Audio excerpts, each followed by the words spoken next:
Assalamualaikum warahmatullahi wabarakatuh. Selamat datang kembali di channel saya. Masih dalam seri video akuntansi perpajakan. Kali ini kita akan bahas mengenai akuntansi pajak penghasilan atau akuntansi PPH. Kita masuk ke materi yang pertama, yaitu konsep dari PPH dan PPH Output. Jadi untuk pelunasan PPH turut utang, di sini dia dilakukan bisa pada tahun berjalan dan juga bisa pada akhir tahun. Untuk pelunasan pada tahun berjalan, ada dua skema. Yang pertama adalah skema setor sendiri, dan yang kedua adalah skema dipotong atau dipungut oleh pihak ketiga. Untuk pelunasan pada tahun berjalan, melalui setor sendiri, itu adalah PPH pasal 25, atau biasa kita sebut sebagai angsuran PPH tahunan. Sementara untuk tahun berjalan yang dipotong atau dipungut pihak ketiga, di sini ada macam-macam, ada PPH 21, 22, 23, 24, dan 4 ayat 2. Ada juga satu lagi yaitu PPH pasal 15, tetapi di sini tidak dimasukkan ya. Tidak akan kita bahas pada materi kali ini. Dan untuk PPH 25, 21, 22, 23, dan 24 itu sifatnya adalah PPH non final yang mana dia bisa dikreditkan. Sementara untuk PPH pasal 4 ayat 2 sifatnya adalah final, yaitu PPH yang tidak bisa dikreditkan dengan PPH tahunan di akhir tahun pajak. Sementara untuk PPH yang pelunasnya pada akhir tahun, yaitu adalah PPH tahunan yang ketika telah ditandingkan dengan kredit pajak, maka masih ada kekurangan bayar, atau biasa kita sebut PPH 29. Nah, PPH 29 ini itu adalah pajak yang harus di-store sendiri oleh WP di akhir tahun pajak. Kita masuk dulu ke akuntansi untuk PPH pasal 25. Di sini ada contoh pada tanggal 10 November 2018, PT Kalmo melunasi PPH pasal 25 untuk masa Oktober 2018 sebesar 12 juta rupiah. Maka jurnal yang dibuat oleh PT Kalmo adalah di sisi debit PPH 25 dibayar di muka sebesar 12 juta rupiah, dan kas atau bank di sisi kredit sebesar 12 juta rupiah. Nah, di sini PPH pasal 25 dibayar di muka itu adalah akun prepaid expense ya, seperti itu. Jadi di sini PPH 25 pada dasarnya adalah aset yang nanti akan menjadi kredit pajak di akhir tahun. Lalu kita masuk ke PPH Output atau PPH pasal 21, 22, 23, 26, dan 15 serta 4 ayat 2. Nah, di sini untuk PPH Output sendiri, itu skemanya ada dua. Di sini penerima penghasilan dan dari sisi pemotong atau pemungut.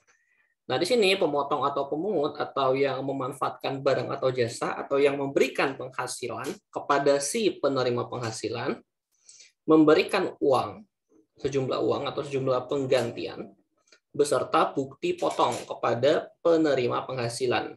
Nah, dari pemberian ini atau penggantian ini diambil sebagian yang merupakan pajak penghasilan yang dikip oleh pemotong atau pemungut.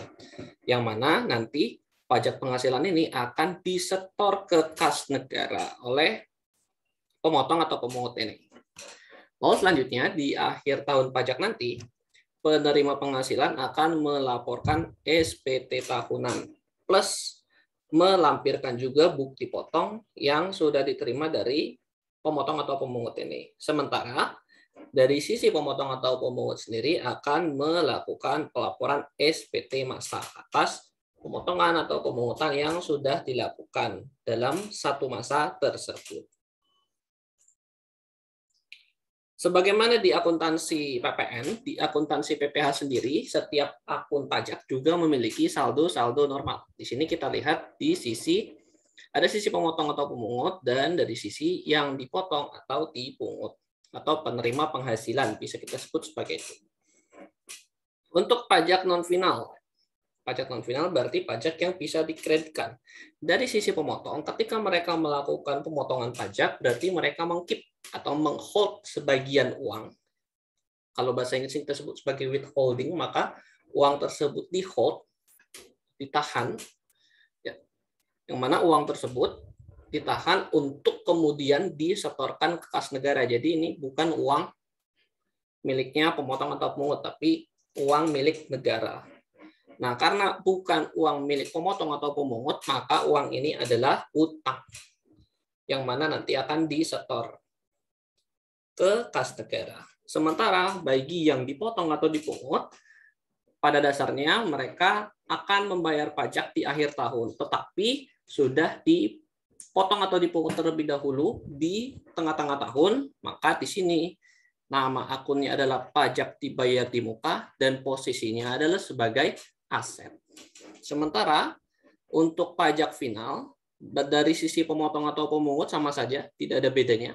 Sementara bagi yang dipotong atau dipungut diperlakukan sebagai beban pajak kini atau current tax expense. Kenapa begitu? Karena di sini untuk pajak final ya atas uang yang sudah dibayarkan atas uang yang sudah diterima dan dipotong itu diperlakukan sebagai pajak final dan tidak bisa dikreditkan. Maka di sini cost-nya berubah menjadi expense. Maka di sini diperlakukan sebagai beban pajak kini dan tidak bisa dikreditkan di akhir tahun pajak nanti. Kita masuk ke bagian yang kedua, yaitu akuntansi PPh pasal 21. PPh pasal 21 pada dasarnya adalah pajak yang dikenakan atas pembayaran penggantian kepada pegawai, baik itu berupa gaji, upah, imbalan, honorarium, dan lain sebagainya.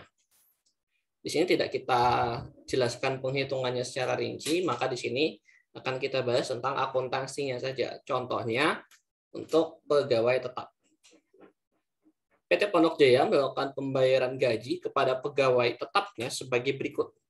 Gaji pokok 200 juta rupiah, tunjangan transport 20 juta rupiah, tunjangan makan 20 juta rupiah, dan jumlahnya adalah 240 juta rupiah.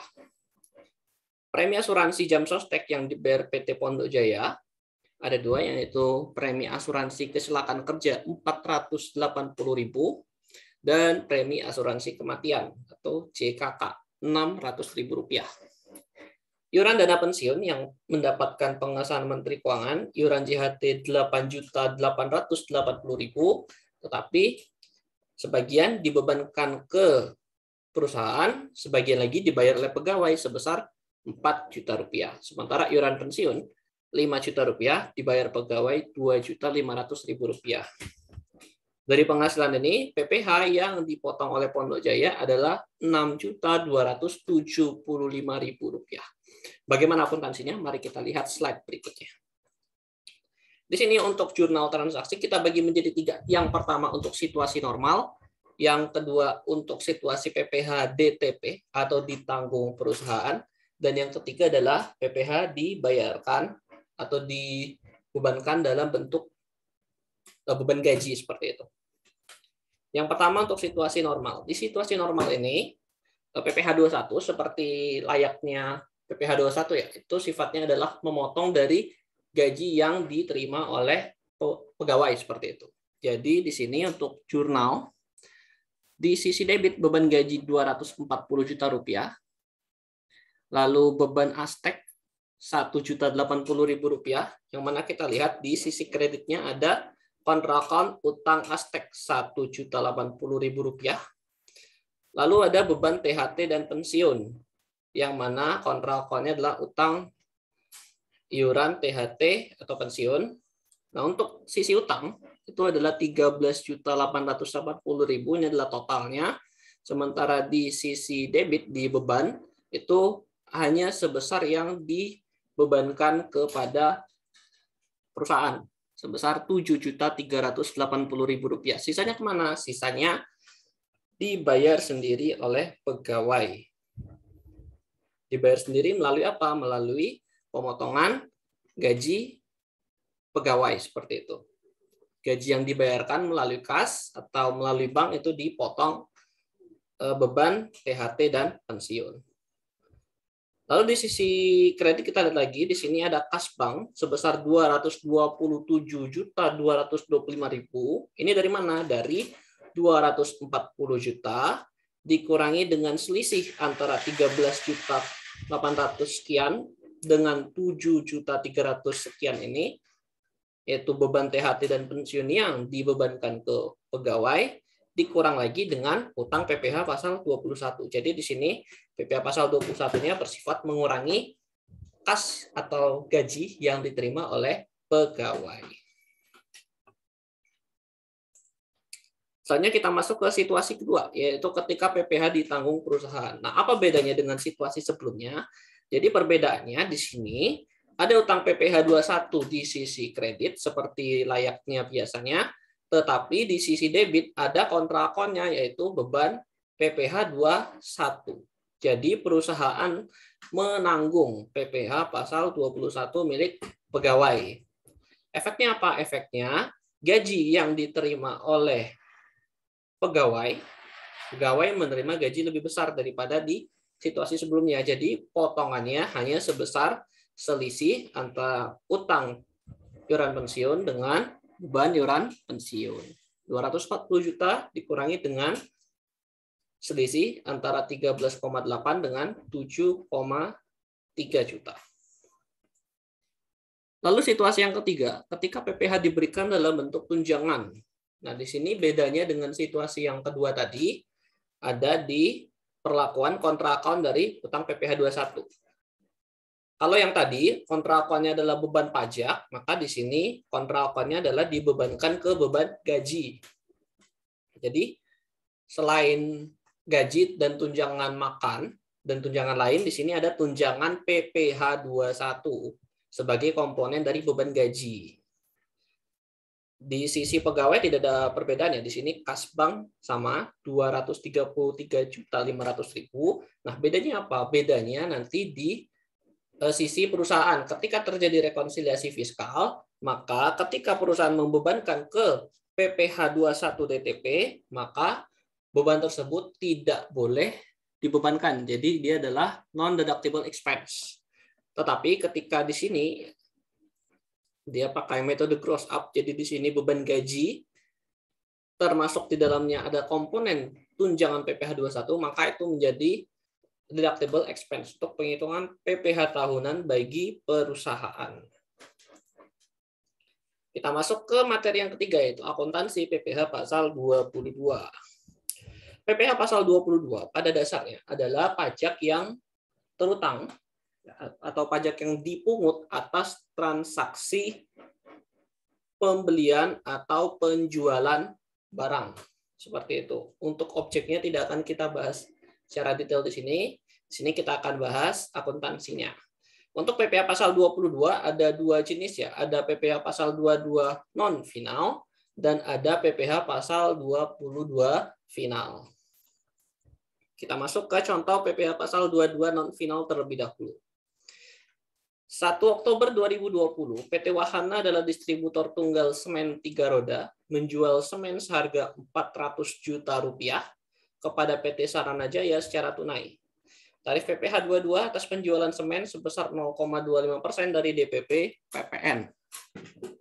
Jurnal, untuk sisi penjual, ketika terjadi transaksi, maka karena transaksinya adalah kas, maka saat itu ada terjadi pemotongan atau pemungutan PPh pasal 22.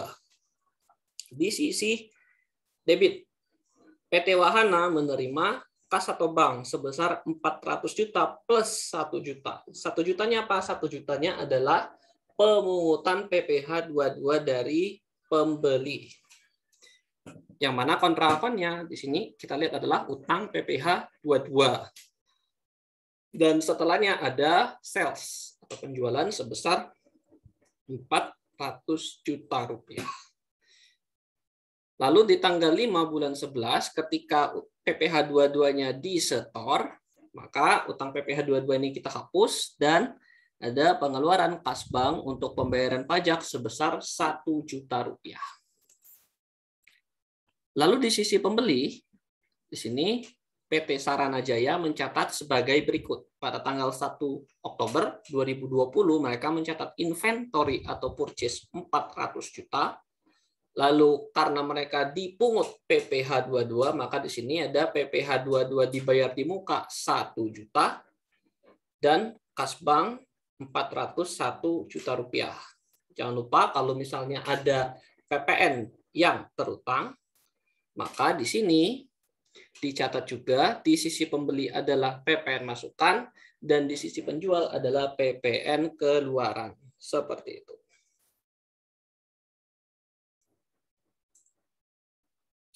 Kita lanjut ke situasi selanjutnya, yaitu situasi PPh pasal 22 final. Pada tanggal 30 Maret 2020, PT Cahaya Prima jenis usaha SPBU Pertamina membeli persediaan Pertalite senilai 100 juta rupiah secara tunai. PPh pasal 22 yang dipungut oleh PT Pertamina adalah 0,25% kali 100 juta sama dengan Rp250.000. Maka jurnal untuk PT Cahaya Prima di sisi debit ada inventory atau purchase sebesar 100 juta rupiah, lalu ada beban PPh 22 250.000 dan ada kas 100 juta 250.000. Jadi di sini perbedaannya adalah untuk PPh 22 final itu kita bebankan langsung. Jadi bukan merupakan uang muka pajak dan tidak dapat dikreditkan. Di sini dia akan masuk ke laba rugi, tidak masuk ke neraca. Lalu kita masuk ke bagian yang keempat, yaitu akuntansi PPh pasal 23. PPh pasal 23 ini hampir mirip dengan PPh pasal 21. Hanya saja di sini untuk objek PPh 23 pada dasarnya adalah atas penyerahan jasa dan penghasilan yang lebih kurangnya seperti dengan PPh pasal 21, tapi di sini situasinya penerima penghasilan adalah perusahaan, bukan orang pribadi. Objek-objek PPh pasal 23 bisa kita ringkas seperti ini. Ada D murah saja. Dua macam tarif, 15 dan 2%. Apa itu D murah saja? Jadi D ini adalah dividen. BO itu adalah bunga. RA itu adalah royalti, dan H ini adalah hadiah. SA ini adalah sewa, dan JA ini adalah jasa. Untuk dividen, bunga, royalti, dan hadiah yang terutang PPh pasal 23, tarif adalah 15%. Sementara untuk sewa dan jasa di sini adalah 2%. Jasa-jasa apa yang dipotong PPh pasal 23 itu adalah jasa sebagaimana disebutkan di PMK 141/2015. Kita masuk ke akuntansi PPh pasal 23. Di sini firma Maju Berjaya, yaitu adalah PKP, pengusaha kena pajak, memiliki bidang usaha pemberian jasa konsultan. Transaksi yang terkait dengan penghasilan yang merupakan objek PPh 23 selama bulan Mei adalah sebagai berikut. Nominal tidak termasuk PPN. 4 Mei memberikan jasa konsultasi kepada CV Semangat dengan mendapat imbalan 50 juta rupiah tunai. 17 Mei memberikan jasa konsultasi kepada PT ABC dengan mendapat imbalan 100 juta yang akan diterima tanggal 21 Mei. Lalu di tanggal 21 menerima pembayaran dari PT ABC, dan tanggal 26 Mei menyewa mobil PO Express untuk 5 hari dengan sewa sebesar 2 juta rupiah dibayar tunai. Bagaimana akuntansinya? Mari kita lihat pada slide berikutnya. Pada tanggal 4 Mei, tadi 4 Mei, di sini kita lihat pendapatan jasa 50 juta rupiah. Lalu di sini ada PPN keluaran yang dipungut oleh perusahaan sebesar 5 juta rupiah. Tetapi kas diterima tidak 55 juta, tetapi 54 juta rupiah. Kenapa? Karena perusahaan dipotong.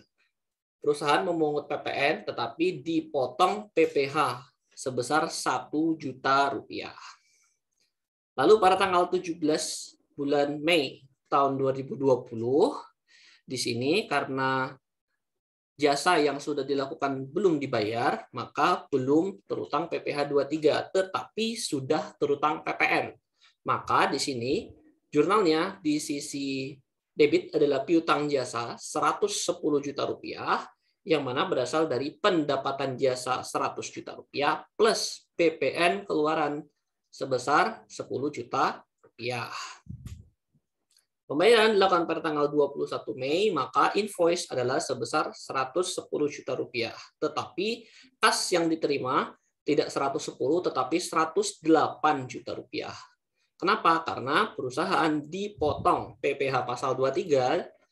Di sini jurnalnya adalah PPh pasal 23 dibayar di muka sebesar 2 juta rupiah.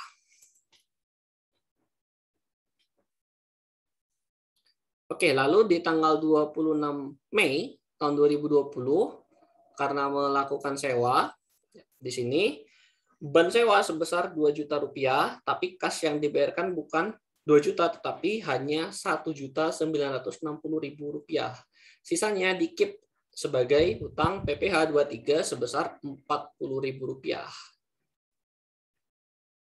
Oke, lalu di tanggal 10 bulan Juni tahun 2020, di sini utang PPh 23 yang sudah dilakukan, yang sudah dipungut ya di tanggal 26 itu disetor, maka di sini dihapus dan kas di sisi kredit itu adalah 40 juta keluar untuk pembayaran PPh pasal 23 ini. Selanjutnya kita masuk ke akuntansi PPh pasal 24. PPh pasal 24 adalah pajak yang terutang di luar negeri yang bisa dikreditkan dari PPh terutang dalam 1 tahun pajak.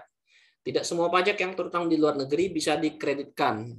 Besarnya PPh pasal 24 maksimal dihitung untuk setiap negara dengan formula sebagai berikut.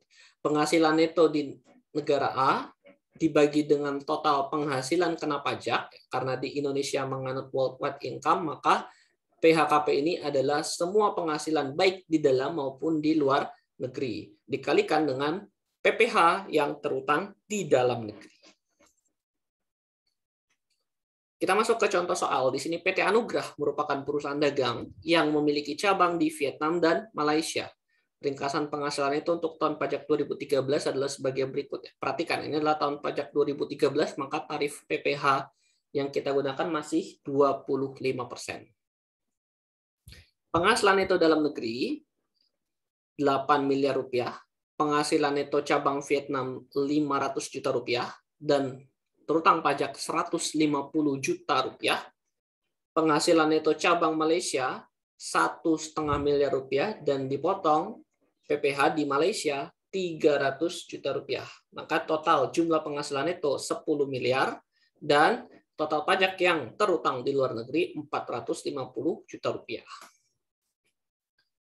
Di dalam negeri, PPh terutang dari PT Anugrah, kita lihat ya, 10 miliar diambil dari total penghasilan neto di dalam dan luar negeri, dikalikan dengan tarif PPh. Pada tahun 2013, tarifnya masih menggunakan tarif lama, 25%, yaitu menjadi 2,5 miliar rupiah. Untuk pengkreditan PPh pasal 24, batas maksimal yang diperbolehkan, di Vietnam, kita lihat formulanya adalah 500 juta rupiah, dibagi dengan 10 miliar dari total penghasilan neto di dalam dan luar negeri, dikalikan dengan PPh yang terutang di dalam negeri 2,5 miliar. Maka jumlah PPh pasal 24 yang boleh dikreditkan atas penghasilan di negara Vietnam yang sudah dipotong pajak adalah 125 juta. Sementara di negara Malaysia yang boleh dikreditkan adalah 1,5 miliar dibagi dengan 10 miliar dikali dengan 2,5 miliar. Maka di sini ada 375 juta rupiah yang boleh dikreditkan sebagai PPh pasal 24. Tetapi kita lihat berapa jumlah yang nyata-nyata boleh dikreditkan seperti itu. Di Vietnam kita lihat threshold-nya adalah 125 juta, sementara yang terutang ada 150 juta. Maka yang boleh dikreditkan adalah 125 juta rupiah. Lalu di Malaysia, threshold-nya adalah 375 juta, tetapi yang terutang hanya 300 juta. Maka di sini PPh pasal 24 yang boleh dikreditkan atas penghasilan di Malaysia adalah sebesar 300 juta rupiah. Lunasan pajak di luar negeri dapat dilakukan melalui pemotongan atau pungutan oleh pihak lain maupun dibayar sendiri. Atas pemotongan pajak oleh pihak lain dan dibayar sendiri di luar negeri, pencatatan dalam jurnal sama dengan pemotongan atau pungutan pajak dan pembayaran di dalam negeri. Misal dari contoh ini, PT Anugrah melakukan pembayaran angsuran pajak luar negeri setiap bulan. Jadi setiap bulan Januari sampai Desember, PT Anugrah melakukan pembayaran angsuran. Ibaratnya semacam angsuran PPh 25 seperti itu. 25 juta rupiah, sehingga jumlah pajak yang dibayar sendiri adalah 25 dikali 12 sebesar 300 juta rupiah. Mari kita lihat jurnal akuntansi untuk PPh pasal 24. Januari sampai Desember, PT Anugrah melakukan pembayaran PPh mandiri ya, angsuran PPh secara mandiri. Setiap bulan PT Anugrah melakukan jurnal di sisi debit PPh luar negeri di muka atau PPh luar negeri dibayar di muka, silakan bebas saja, 25 juta rupiah dan kas keluar 25 juta rupiah. Di akhir tahun, di sini kita lihat setelah dibayar selama 12 kali, totalnya yang sudah dibayar sendiri, ibaratnya semacam angsuran 25-nya adalah sebesar 300 juta rupiah. Sementara PPh yang terutang di luar negeri adalah 450 juta. Berarti masih ada kekurangan bayar.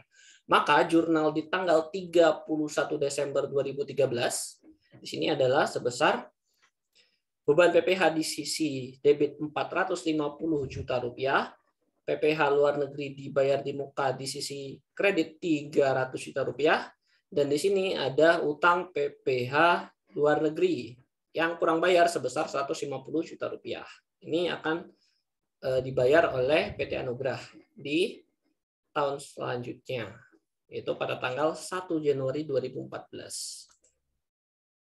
Oke, lalu di 31 Desember 2013 juga, ini bulan tahun 2013 ya, bukan 2020. Dari 450 juta ini yang boleh dikreditkan hanya sebesar 425 juta. Dari mana 425? Dari 125 yang boleh dikreditkan dari Vietnam, ditambah dengan 300 juta yang boleh dikreditkan dari Malaysia. Maka untuk jurnalnya, kredit PPh pasal 24 di sisi debit sebesar 425 juta rupiah, atau PPh 24 di muka boleh silakan, dan beban PPh di sisi kredit ya sebesar 425 juta. Kenapa ada beban PPh di sisi kredit? Jadi di sini beban PPh yang sudah dibayar itu sebagian harus disisihkan karena nanti akan ditandingkan dengan PPh terutang di akhir tahun. Sehingga beban PPh yang boleh dicantumkan di laporan laba rugi tidak lagi 450 juta, tetapi sebesar selisihnya dengan yang dijadikan kredit pajak luar negeri. Baik, kita masuk ke bagian ke-6, yaitu akuntansi PPh pasal 26. PPh 26 pada dasarnya adalah PPh yang terutang atas pembayaran kepada subjek pajak luar negeri. Di sini contoh soal PT Harmoni non-PKP pada bulan Mei 2020 melakukan transaksi sebagai berikut. Pada tanggal 7 Mei melakukan konsultasi dengan Mr. John Walker, seorang ahli teknik listrik penduduk negara X dengan honorarium $3.000 US. Kurs tengah BI $1 adalah Rp11.000 dan kurs KMK $1 adalah Rp11.200. Tanggal 10 Mei membayar honorarium kepada Mr. John Walker. Kurs masih sama. 31 Mei membayar royalti sebesar $5.000 ke Excellency Services Limited, sebuah perusahaan konsultan internasional di negara Y. Kurs tengah BI saat itu $1 US adalah sebesar Rp11.100 dan kurs KMK $1 US adalah Rp11.200. 10 Juni menyetor utang PPh pasal 26 ke kas negara. Bagaimana jurnalnya? Kita lihat pada slide berikutnya. Pada tanggal 7 Mei 2020, untuk jurnalnya sendiri, Beban jasa konsultan di sisi debit sebesar 33 juta. Dari mana 33 juta? Itu dari 3.000 US dollar dikalikan dengan kurs tengah BI, yaitu sebesar Rp11.000. Dan utang jasa konsultan 33 juta rupiah. Utang jasa konsultan dibayarkan pada tanggal 10 bulan Mei kepada Mr. John Walker, maka utang jasa konsultan dihapus di sisi debit 33 juta, dan kas yang dibayarkan itu tidak 33 juta, tetapi 26.280.000. Dari mana 26 juta ini? 26.280.000 ini dari 33 juta kita kurangi dengan PPh pasal 26-nya, yaitu sebesar 3.000 kita kalikan dengan 11.200 kita kalikan dengan 20%, yaitu tarif PPh pasal 26. Tanggal 31 bulan Mei 2020, pembayaran royalti, beban royalti kita catat di sisi debit sebesar Rp55.500.000, kas di sisi kredit Rp44.300.000, dan memungut atau memotong maksudnya utang PPh pasal 26 sebesar Rp11.200.000. Lalu di tanggal 10 bulan Juni tahun 2020, total utang PPh 26 adalah sebesar Rp17.920.000, dihapus dan dibayar secara kas juga sebesar Rp17.920.000. Baik, selanjutnya kita masuk ke bagian yang ketujuh, yaitu akuntansi PPh pasal 4 ayat 2 atau PPh final. Kita langsung masuk ke contohnya. Pada tanggal 10 Mei 2020, PT Makin Maju melakukan pembayaran sewa gedung kepada PT Semoga Maju sebesar Rp50 juta. Jurnalnya di sisi penyewa. Penyewa di sini berarti ini ya. PT Makin Maju pada tanggal 10 Mei, beban sewa Rp50 juta, lalu kas bank yang dibayarkan adalah Rp50 juta. Kenapa bisa 50 juta? 50 juta karena di sini PT Makin Maju dipungut PPN sebesar 5 juta, maka mereka melakukan pencatatan PPN masukan sebesar 5 juta rupiah. Tarif PPN adalah 10%. Nah, di sini untuk sisi kreditnya sendiri, mereka melakukan pemotongan sebesar 5 juta rupiah. Jadi utang PPh pasal 4 ayat 2 adalah 5 juta rupiah karena tarif PPh 4 ayat 2 atas sewa tanah dan bangunan adalah 10%. Lalu di sisi pesewa atau pemberi sewa, kalau di bahasa PSAK 73-nya itu adalah pesewa, tetapi agar bisa memudahkan untuk membedakan antara penyewa dan pesewa, itu kita sebut sebagai pemberi sewa. Di tanggal yang sama, jurnal dari pemberi sewa, kas bank adalah sebesar 50 juta diterima, lalu pendapatan sewa adalah sebesar 50 ya, di sini 50 juta rupiah. PPNPK adalah sebesar 5 juta rupiah. Dan beban PPh 4 ayat 2 atau beban pajak kininya adalah sebesar 5 juta rupiah. Seperti itu. Terakhir kita masuk ke akuntansi PPh pasal 28A atau PPh pasal 29 atau biasa kita sebut sebagai PPh tahunan. PPh untuk PPh tahunan sendiri, penjurnalannya dilakukan di akhir ya. Setelah tutup buku atau setelah tanggal 31 Desember, lalu pajak yang terutang atas PPh badan tersebut ditandingkan dengan kredit-kredit pajak. Setelah ditandingkan, apabila terjadi kelebihan pembayaran, maka akan dicatat sebagai piutang atau bisa juga direstitusikan. Sementara ketika ternyata masih kurang bayar, maka akan ada pembayaran PPh pasal 29. Kita masuk ke contohnya, masih ke PT Anugrah yang tadi, di PPh pasal 24 ya, yang memiliki cabang di Vietnam dan Malaysia. Penghasilan neto dalam negeri 8 miliar rupiah, penghasilan neto cabang Vietnam 500 juta rupiah, penghasilan neto cabang Malaysia 1,5 miliar rupiah, sehingga jumlah penghasilan neto 10 miliar rupiah. PPh utang, di sini perhatikan ya, pada tahun pajak 2013 adalah sebesar 12 miliar 500 juta rupiah. Dari mana? Dari total penghasilan dikalikan dengan tarif PPh badan, yaitu sebesar 25%. Itu di sini menjadi 2,5 miliar rupiah.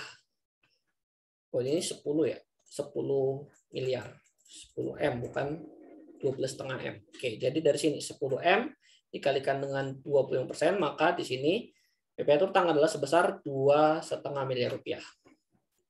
Oke, PPh yang sudah dipotong atau dipungut oleh pihak lain dan yang sudah dibayar sendiri adalah sebagai berikut. Untuk PPh pasal 22 sudah dipungut sebesar 175 juta rupiah, PPh pasal 23 250 juta rupiah, PPh pasal 24 425 juta rupiah, dan PPh pasal 25 sudah di-store sendiri sebesar 1,6 miliar rupiah. Total kredit pajak adalah 2 miliar 450 juta.